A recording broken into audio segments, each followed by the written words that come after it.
Aujourd'hui, donc, nous allons continuer notre série d'expositions sur l'évangile de Jean. Donc, nous nous trouvons au chapitre 6. Simplement, je vais lire le verset 35 et le verset 36, qui dit comme cela. Le frère donc Juan a lu le passage qui allait être exposé. Jésus leur dit: « Moi, je suis le pain de vie. Celui qui vient à moi n'aura jamais faim, et celui qui croit en moi n'aura jamais soif. Mais je vous l'ai dit, vous m'avez vu et vous ne croyez pas. » Recueillons-nous auprès du Seigneur une dernière fois et supplions son aide et son assistance.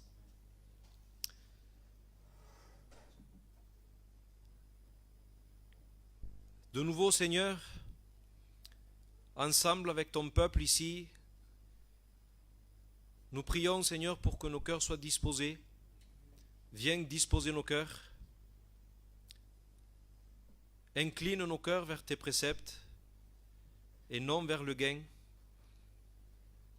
Dispose nos cœurs à la crainte de ton nom. Nous te prions, Seigneur, que tu viennes nous aider et que tu ouvres nos yeux. Et viens agir au milieu de nous comme toi tu sais le faire, pour la gloire de ton Saint-Nom. Amen. Frères et sœurs, l'évangile de Jean, lorsque nous lisons le récit et nous commençons à voir ce qui se déroule, comment Jean a écrit son évangile, nous voyons qu'en réalité, c'est un déploiement de la gloire de Dieu dans la personne du Fils de Dieu qui est Jésus-Christ.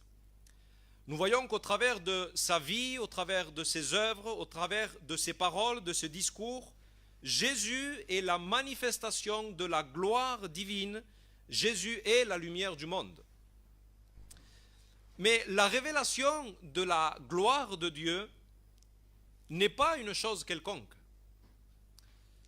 Parce que la révélation de la gloire de Dieu peut sauver une personne, mais aussi elle peut condamner une personne. Elle est une odeur de vie pour les uns, et elle est une odeur de mort pour les autres. Et plus nous avançons dans l'évangile de Jean, nous voyons que Jésus dévoile de plus en plus cette gloire. Plus nous avançons et plus nous voyons cette lumière en train de briller. Et aujourd'hui, nous allons entrer dans un des plus merveilleux discours qu'il y a dans l'évangile de Jean, qui est le discours du pain de vie, où Jésus révèle son identité et il se révèle comme celui qui est le pain de vie. Et dans ce discours, Jésus va révéler un rayon puissant de la gloire de sa personne.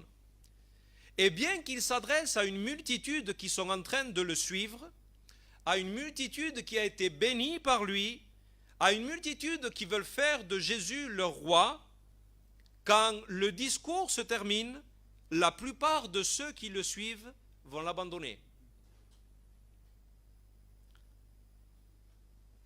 Il y a un rayon de gloire dans ce discours qui va tellement provoquer et déranger le cœur de ces personnes qu'ils vont finir abandonner Jésus, celui que dans un premier temps, la veille même, il voulait le faire roi.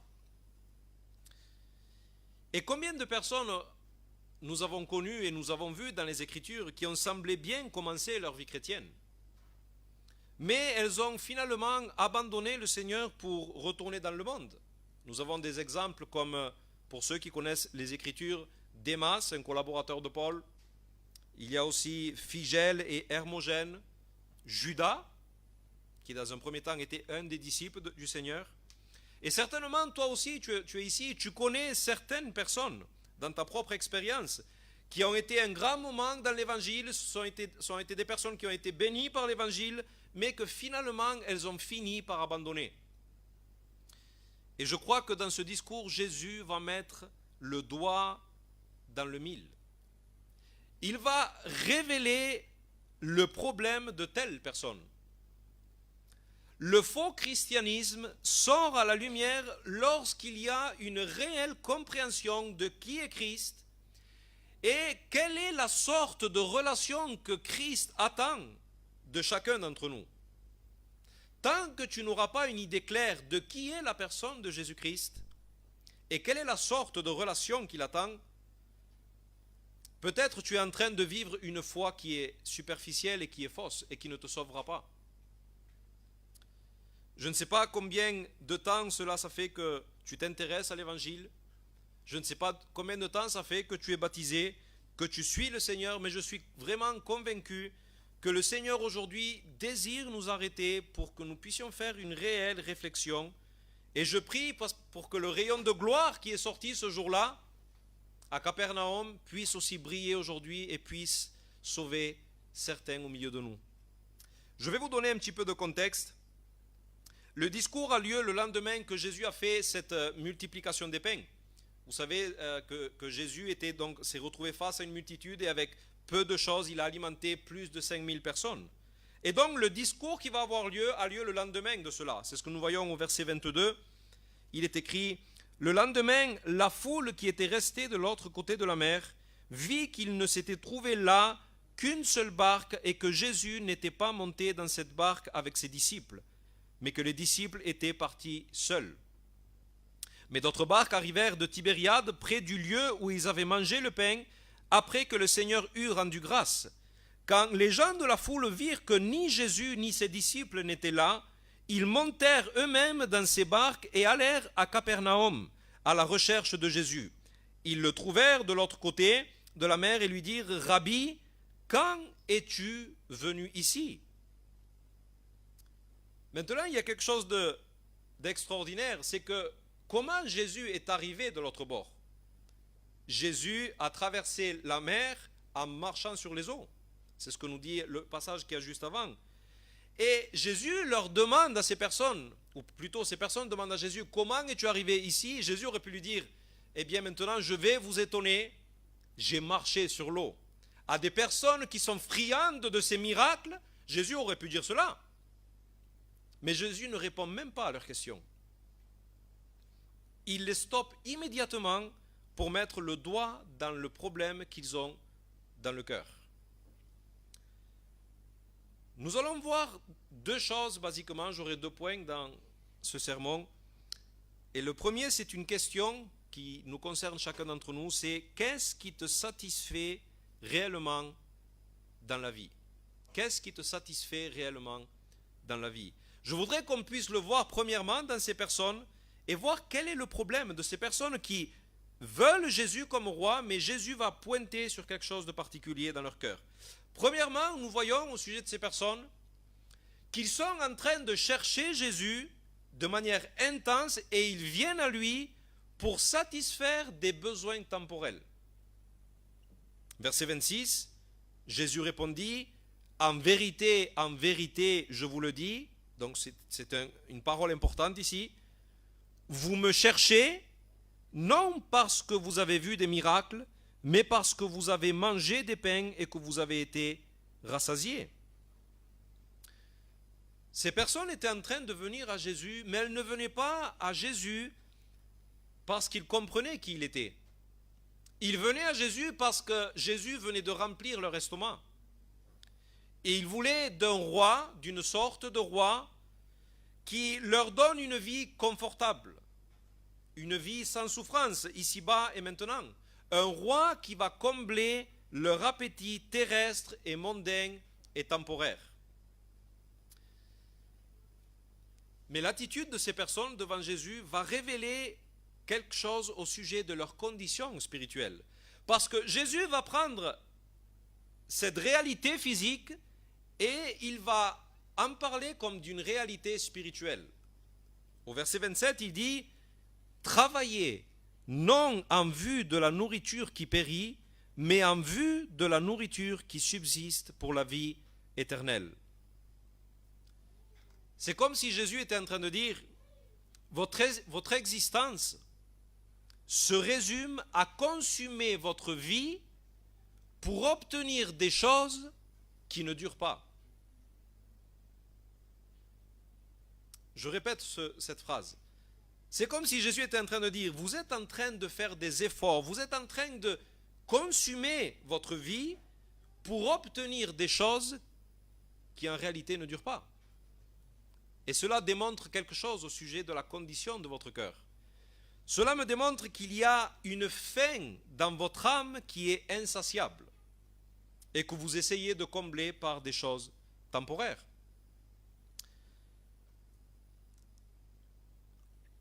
Il y a dans le cœur de l'homme une faim insatiable. Dans le domaine physique, qu'est-ce que la faim? La plupart d'entre nous, nous avons déjà, bien sûr, ressenti cette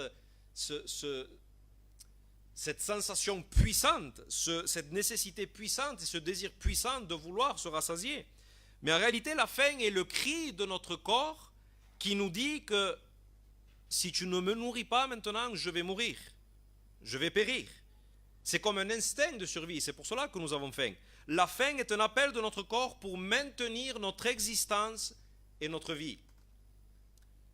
Mais Jésus est en train de parler de cette faim-là, de cette recherche-là, et il l'utilise comme un symbole puissant pour parler des nécessités les plus profondes et les plus puissantes de notre âme. La faim spirituelle est le cri et l'appel puissant de notre âme. Maintenant, une question. De quoi notre âme est-elle affamée?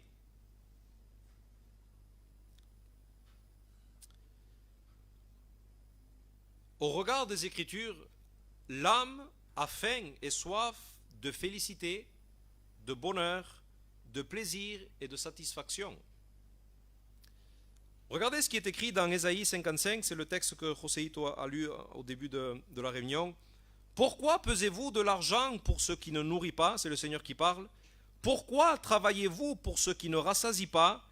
Écoutez-moi donc et vous mangerez ce qui est bon et votre âme se délectera.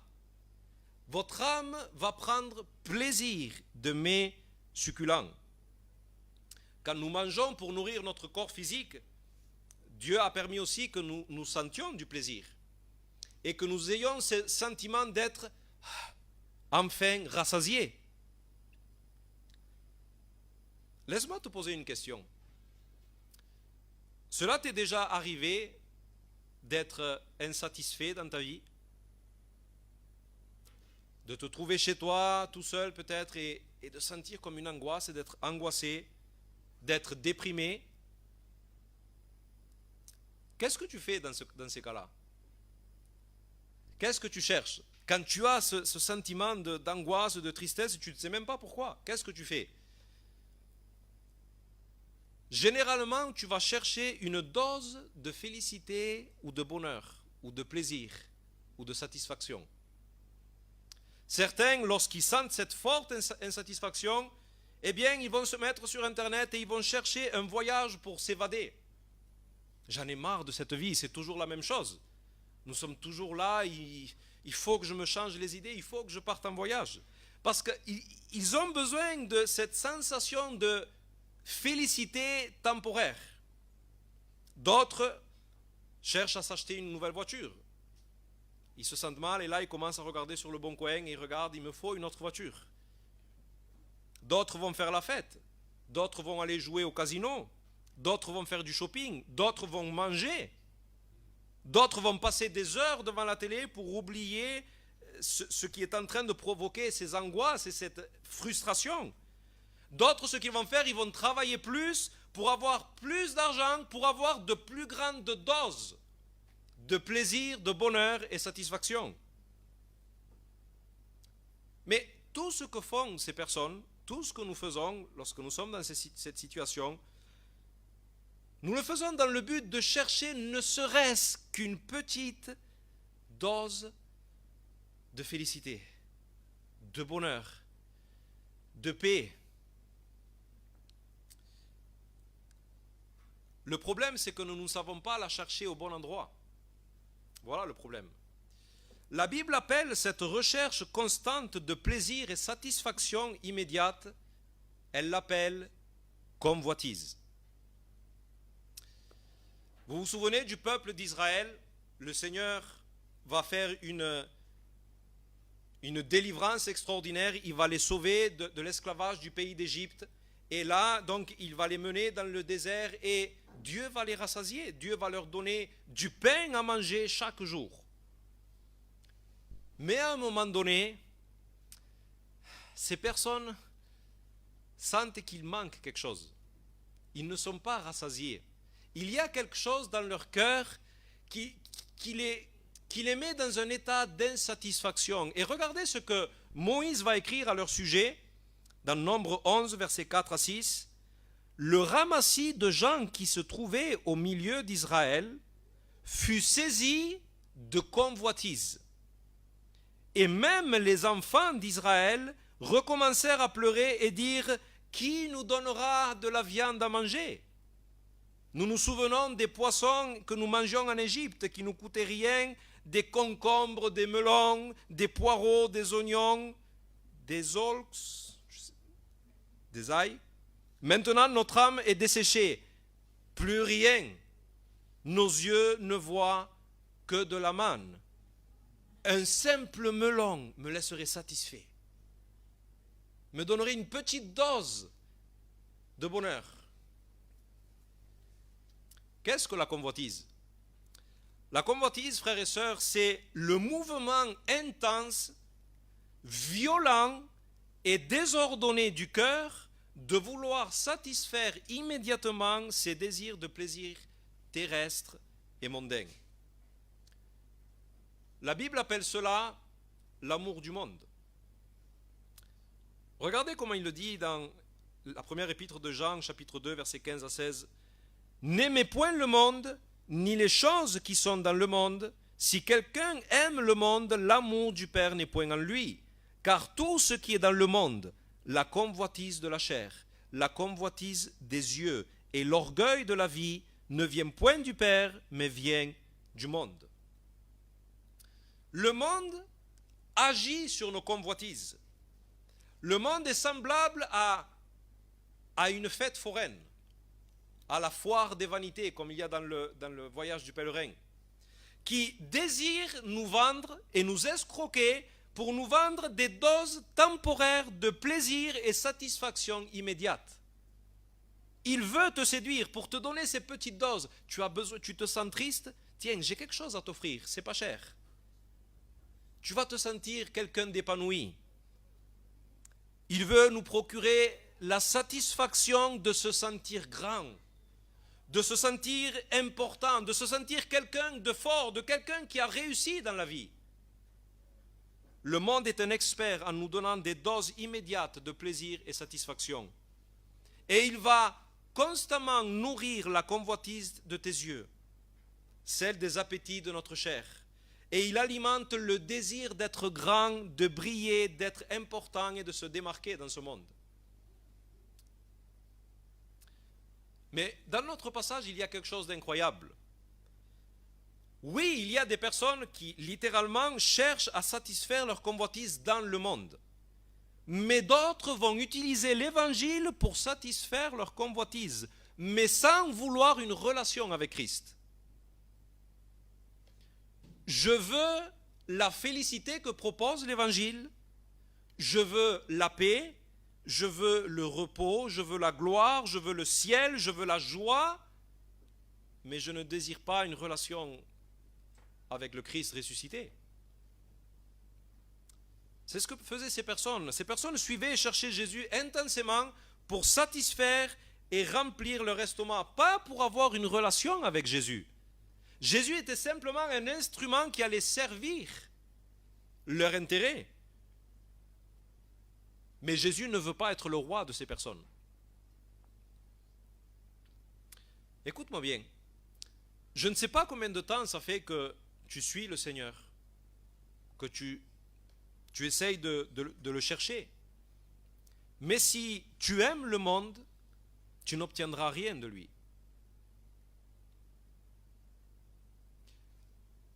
Comment savoir si tu aimes le monde? Essaye de répondre à ces questions. Où est-ce que tu cherches à combler ton manque qu'il y a dans ton âme? Où c'est que tu cherches des doses momentanées de bonheur, félicité et évasion? Quelles sont les choses dans ta vie qui te font sentir bien, comme une personne importante, qui a réussi, comme Qu'est-ce qui te fait sentir dans la vie, ou te donne un sentiment d'être rassuré, d'être en sécurité, d'avoir de la joie, de la paix? Dans quoi tu investis tes forces? Dans quoi tu investis toute ton énergie? Si tu ne peux pas répondre de manière honnête que c'est Christ, que c'est la relation vivante que tu as avec Christ, alors tu es une personne qui aime le monde. Si tu essayes de suivre Christ et en même temps tu aimes le monde, en réalité Christ est seulement une chose accessoire à ta vie. Et si tu cherches Jésus comme un simple instrument qui va te procurer des doses éphémères de félicité ici-bas, tu n'obtiendras rien de lui. Tu fais erreur en venant à Jésus de cette manière. Jacques dira dans son épître au chapitre 4, « Vous demandez et vous ne recevez pas, parce que vous demandez mal, dans le but de satisfaire vos passions. Adultères que vous êtes, ne savez-vous pas que l'amour du monde est inimitié contre Dieu? Celui donc qui veut être ami du monde se rend ennemi de Dieu. » Pourquoi tu suis Jésus? Pourquoi depuis tant d'années tu dis être disciple de Jésus, mais tu sembles n'être jamais satisfait? Tu ne sembles jamais avoir été totalement comblé par sa personne. Pourquoi tu viens à l'église? Peut-être tu es en train de venir ici chaque dimanche parce que tu as besoin de cette petite dose chaque dimanche pour soulager ta conscience. Oui, je sais que ma vie, elle est médiocre dans le Seigneur. Je ne suis pas un disciple comme le Seigneur voudrait. Il est vrai que je suis une personne qui est toujours insatisfaite. Je suis une personne qui est toujours mécontente, qui est toujours angoissée, qui est toujours querelleuse.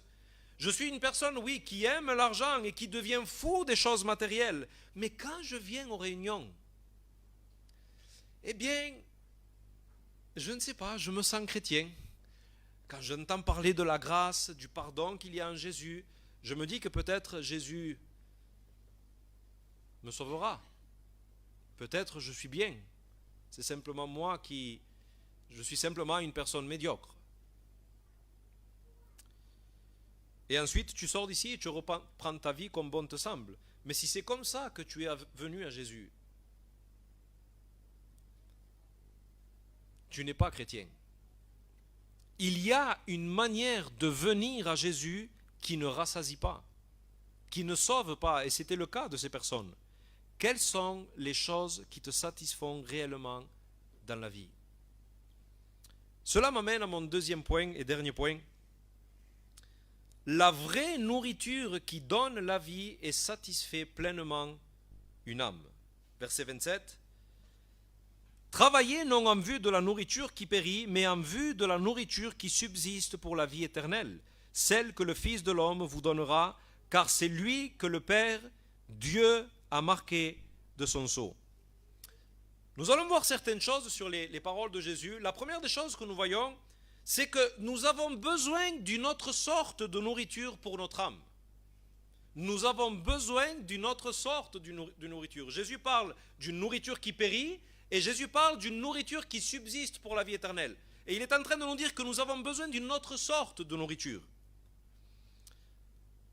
Lorsque nous parlons de l'âme de l'homme, nous parlons de cette partie spirituelle de l'homme qui a été soufflée par Dieu, par un Dieu qui est éternel.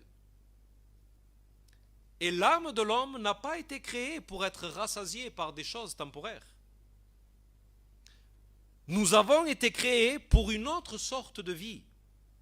Nous avons été créés pour une vie supérieure. Nous avons été créés par Dieu et nous avons été créés pour Dieu. Laissez-moi vous donner une illustration. Prenons un homme. Un homme pourrait aller sous l'eau, on va dire dans la mer ou dans l'océan, et faire de la plongée avec des bouteilles d'oxygène. Avec des bouteilles d'oxygène, il peut tenir un moment, n'est-ce pas? Si la bouteille se termine, qu'est-ce qui va passer avec ses poumons? Ses poumons vont crier pour de l'oxygène. Il va manquer d'air. il va suffoquer et il va se noyer. Pour quelle raison? Parce que cet homme n'a pas été créé pour vivre indéfiniment sous l'eau en cherchant des petites bouteilles d'oxygène pour satisfaire temporairement ses poumons. Il n'a pas été créé pour cela. Cet homme a été créé pour une autre sorte d'ambiance de vie. Que doit faire cet homme s'il veut satisfaire pleinement ses poumons? Il doit sortir de l'eau. Et il doit vivre avec de l'air naturel. C'est pour vivre dans cette condition qu'il a été créé. Bien sûr, il pourrait de temps en temps, par plaisir, aller sous l'eau, mais il ne peut pas dire je vais vivre toute ma vie sous l'eau et je vais essayer de chercher tout le temps des bouteilles d'oxygène pour essayer de me maintenir sous l'eau. Ce n'est pas pour cela qu'il a été créé. Nous avons été créés, frères et sœurs, et amis ici présents, pour être en relation avec le Dieu vivant et éternel, qui est la source de toute satisfaction de félicité. Tu as été créé pour Dieu, tu as été créé pour avoir une relation salvatrice avec Dieu, une relation vivante. Et c'est celle-ci l'ambiance de vie pour laquelle tu as été créé. C'est pour cela que l'enfer est un endroit de tourment éternel. Pour quelle raison? Parce que l'enfer, c'est être séparé de la source de tout bonheur et de toute félicité. C'est pour cela que lorsque nous parlons de l'enfer, nous parlons de ruine, angoisse, grincement de dents, insatisfaction, faim, soif, une âme qui plus jamais ne sera rassasiée. Tu sais que chaque brin de bonheur que tu as expérimenté sur cette terre, pense-y, réfléchis. Les choses qui te procurent une certaine joie, une certaine félicité, un sentiment de bonheur, de plénitude. Si on remonte à la source, tous ces petits ruisseaux, nous arrivons à Dieu. Dieu est la source de toute bénédiction et de tout bonheur et de toute félicité. Mais l'enfer, c'est être séparé et ne plus jamais expérimenter, ne serait-ce qu'un seul brin de satisfaction, de bonheur et félicité. Tu te souviens de Lazare et le riche? Que dit Lazare au Père Abraham? Dans Luc 16, verset 24, il s'écria: Père Abraham, aie pitié de moi et envoie Lazare pour qu'il trempe le bout de son doigt dans l'eau et me rafraîchisse la langue, car je souffre cruellement dans cette flamme. La faim de l'âme est le cri d'une âme immortelle qui désire être rassasiée par une nourriture spirituelle et éternelle. Non pas par une nourriture du monde, non pas par les choses que ce monde te propose en forme de bouteilles d'oxygène, mais par une nourriture céleste et éternelle. C'est pour cela que c'est une folie de chercher à satisfaire les besoins les plus profonds de ton âme par les choses de ce monde temporaire. Nous avons besoin d'une autre sorte de nourriture. Et c'est pour cette raison que, peu importe ce que tu feras dans cette vie, rien ne te laissera satisfait, tu auras besoin de plus. Tu dois lever les yeux et voir ce que ton âme a réellement besoin. Tu ne le trouveras pas dans les eaux de ce monde, mais uniquement dans une relation avec le Dieu vivant. La deuxième chose que nous voyons, dont nous avons vu que nous avons besoin d'une autre sorte de nourriture. La deuxième chose que nous voyons, c'est que cette nourriture se reçoit comme un don et non pas comme une chose que je travaille pour gagner. Versets 26 et 27. Travaillez non en vue de la nourriture qui périt, mais en vue de la nourriture qui subsiste pour la vie éternelle, celle que le Fils de l'homme vous donnera, car c'est lui que le Père, Dieu, a marqué de son sceau. Ils lui dirent: que ferons-nous afin de travailler pour les œuvres de Dieu? Jésus leur répondit: ce qui est l'œuvre de Dieu, c'est que vous croyez en celui qui l'a envoyé. La multitude qui se trouvait devant Jésus avait une fausse conception de comment obtenir cette nourriture.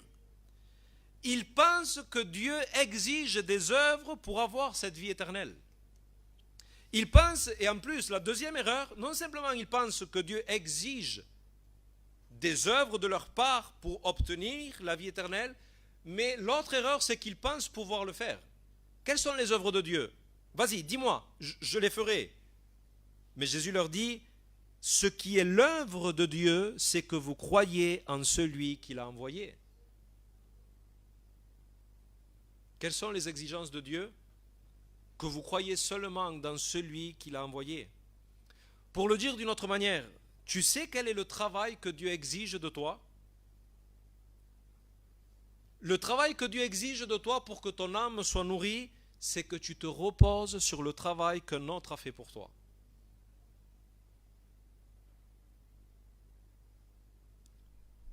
Et ceci est la bonne nouvelle de l'Évangile. Tu ne dois plus remuer ciel et terre pour avoir les besoins les plus profonds de ton âme être satisfaits. Tu ne dois pas parcourir le monde, tu ne dois pas faire un travail exténuant pour chercher l'approbation des autres. L'Évangile vient avec cette glorieuse mélodie qui est douce et qui est suave et te souffle à l'oreille, te chante à l'oreille. Tu n'as pas besoin de travailler. Le salut est juste là, près de toi. Je te le donne. Je l'ai gagné pour toi. Ouvre ta main, je vais te bénir. Grâce. L'évangile de la grâce de Dieu. L'évangile du don gratuit de Dieu. L'évangile du repos de Dieu. Le salut ne consiste pas dans un travail épuisant de notre part pour obtenir quelque chose qui est inaccessible. Mais il consiste dans un travail qui a déjà été effectué à notre place. C'est déjà fait.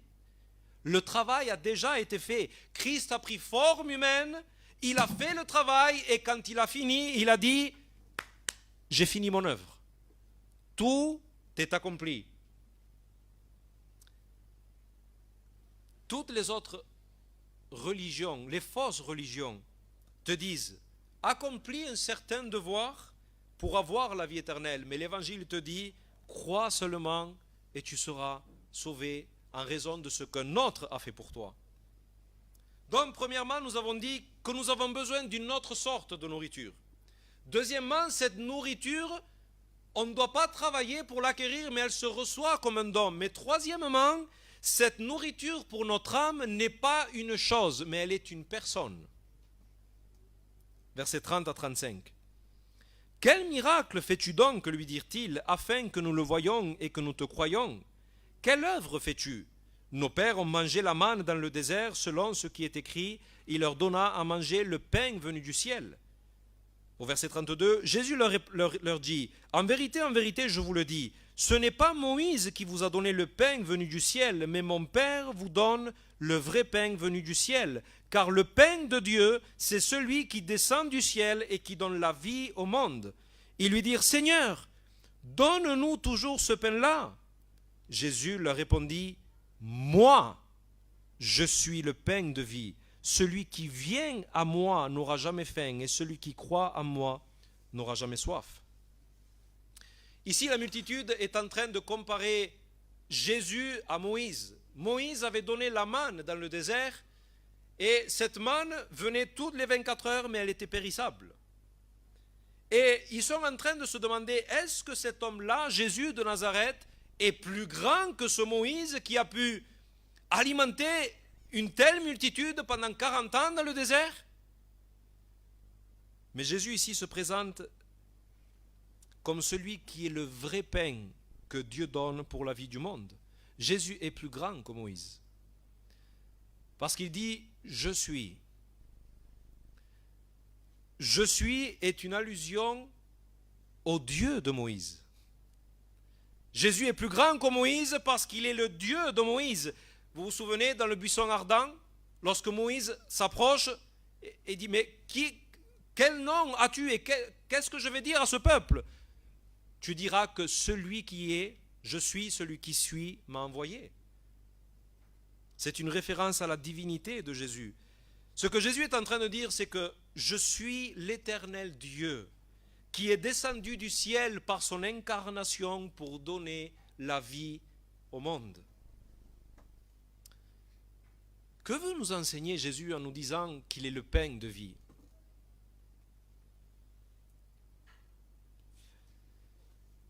Est-ce que tu désires voir les nécessités les plus profondes de ton âme être rassasiées, comblées. Pour cela, tu ne peux pas suivre Jésus comme une chose accessoire dans ta vie. Tu ne peux pas suivre Jésus comme quelqu'un qui va servir tes intérêts à toi. La vie de ton âme dépend de la relation que tu as avec lui. Si Jésus est simplement une chose dans ta vie, tu mourras éternellement.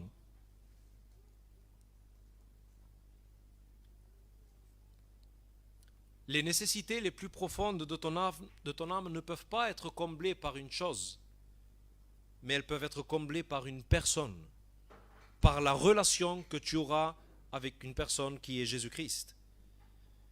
Que veut dire que Jésus est le pain de vie? Cela signifie que Jésus se reçoit comme l'élément vital de toute notre existence. Je le répète, Jésus se reçoit comme l'élément vital de toute notre existence. Pas vrai que sans nourriture tu meurs? Eh bien, une vie sans Christ meurt. Cela veut dire que lorsque tu reçois Christ, tu dois le recevoir comme celui sans lequel tu ne peux plus vivre. Tu ne peux plus vivre sans lui. Il se reçoit comme la nécessité la plus profonde de ton existence, le soutien et la préservation et la satisfaction de tout ce que tu es. Jésus se reçoit comme étant notre tout. Il se reçoit comme étant le trésor le plus élevé et la chose la plus sublime et essentielle à notre vie. Il est tout ce dont nous avons besoin pour notre vie, notre soutien, notre préservation et satisfaction éternelle. Le cri du chrétien, c'est cela. Seigneur, si je ne t'ai pas à toi, je vais périr. Je meurs. Si je ne t'ai pas à toi, je vais mourir, Seigneur. Paul le dira dans ces termes, dans Philippiens 3,7. Je regarde toute chose comme une perte à cause de l'excellence de la connaissance de Jésus-Christ, mon Seigneur, pour lequel j'ai renoncé à tout. Et je les regarde comme de la boue afin de gagner Christ.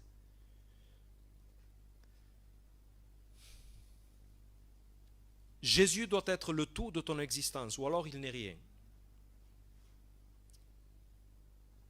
Jésus doit être le tout de ton existence, ou alors il n'est rien. Est-ce que tu as déjà senti, peut-être tu es ici et tu te dis chrétien, mais laisse-moi voir si tu comprends ce langage. Les vrais chrétiens vont comprendre le langage que je vais employer ici. Est-ce que tu as déjà senti ton âme tellement suffoquée parce que tu te sentais loin de lui, parce que tu avais faim d'avoir plus de lui, plus que toutes les choses que tu avais ici-bas? Tes enfants ne te donnaient plus de bonheur, ta femme non plus rien.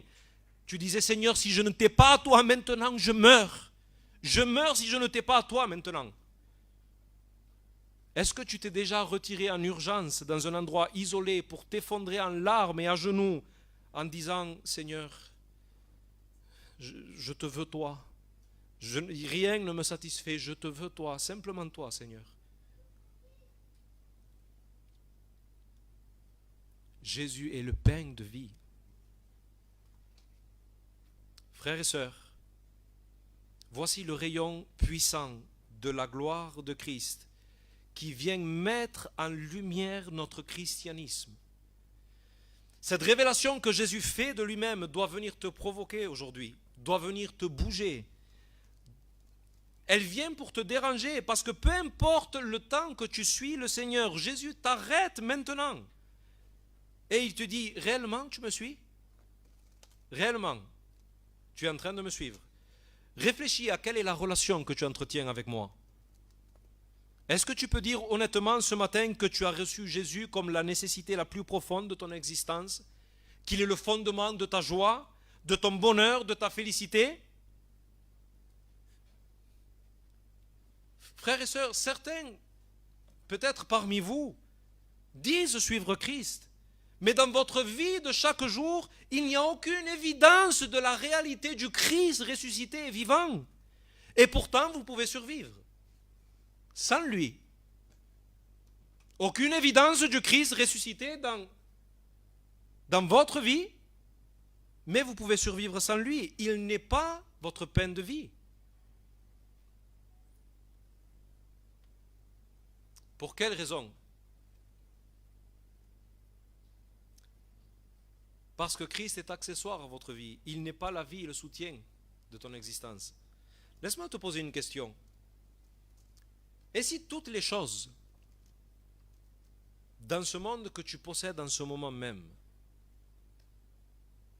ces choses qui sont en train de te donner des petites doses de bonheur, de félicité, de satisfaction, d'identité, de paix, de joie, ton argent, ton petit train-train dans la famille, tes loisirs,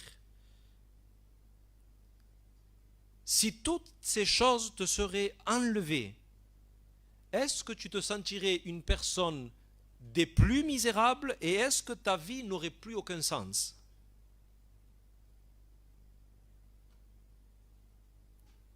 Est-ce que tu pourrais continuer de vivre sans toutes ces choses? Peut-être tu penses que je vais trop loin dans mes propos. Regarde ce que Jésus dira dans le chapitre 14, verset 25. De grandes foules faisaient route avec Jésus. Il se retourna et leur dit, « Si quelqu'un vient à moi, et s'il ne hait pas son père, sa mère, je traduis, s'il ne me préfère pas à son père, sa mère, sa femme, ses enfants, ses frères et ses sœurs, et même sa propre vie, il ne peut être mon disciple. » Si Jésus n'est pas au-dessus de toutes ces joies passagères, si la relation que tu as avec lui n'est pas le fondement de toute ton existence, tu n'es pas son disciple. Tu ne l'as pas reçu comme le pain de vie. Et là, tu te dis, mais Michel, qui vit comme cela? Personne ne vit comme cela. Cette parole est trop dure, qui peut l'accepter? Peut-être c'est ce que tu penses en ce moment même. Regardez à la fin du discours ce qui va se passer, au verset 60. Plusieurs de ses disciples, après l'avoir entendu dire « Cette parole est dure, qui peut l'écouter ?» Dès ce moment, plusieurs de ses disciples se retirèrent et ils n'allaient plus avec lui. Jésus dit donc aux 12 « Et vous, ne voulez-vous pas aussi vous en aller ?» Frères et sœurs, ceci sont les exigences de Jésus. Jésus te confronte aujourd'hui et il te dit, la barre est trop haute, j'en demande trop, eh bien pars, va dans le monde. Je ne vais pas courir derrière toi. Les frères, on n'est pas en train de faire une faveur à Jésus en venant à lui.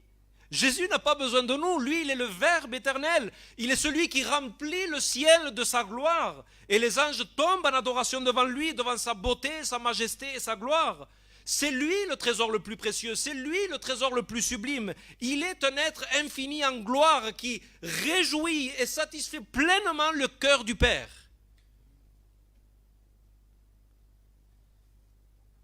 Qui vit comme cela? Un vrai disciple. Regardez au verset 68 ce que Pierre dira. Tu veux partir, Pierre? Simon-Pierre lui répondit, Seigneur, à qui irions-nous? À qui? Si je n'ai pas ce pain, je vais mourir.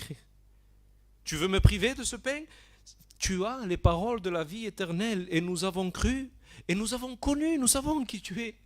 Nous avons connu que tu es le Christ, le Saint de Dieu. Pourquoi un vrai disciple peut-il dire ces paroles? Dernièrement, c'est parce que Jésus rassasie éternellement une âme. Verset 35, Jésus leur dit, moi je suis le pain de vie, celui qui vient à moi, peut-être il n'aura plus jamais faim. Ce n'est pas ce que dit le texte. Il n'aura jamais faim. Et celui qui croit en moi n'aura jamais soif. C'est une affirmation du Verbe éternel de Dieu. Celui qui vient à Jésus comme étant son tout verra son âme éternellement être rassasiée. Parce qu'en lui, toutes les nécessités les plus profondes de notre âme sont satisfaites. En lui, tous nos péchés sont pardonnés. En lui, nous sommes réconciliés avec Dieu. En lui, nous devenons enfants de Dieu et nous entrons dans une relation d'amour avec le Père. En lui, nous sommes bénis de toute bénédiction spirituelle. Christ est tout ce dont nous avons besoin. Peut-être toi tu es ici et tu n'es pas chrétien. Et parfois tu t'es posé la question, pourquoi ces chrétiens-là ne cherchent pas comme moi les choses dans le monde? Pourquoi ne courent-ils pas derrière les choses que moi je cours? Le luxe, le prestige, le renommée, le matériel annexé, les maisons.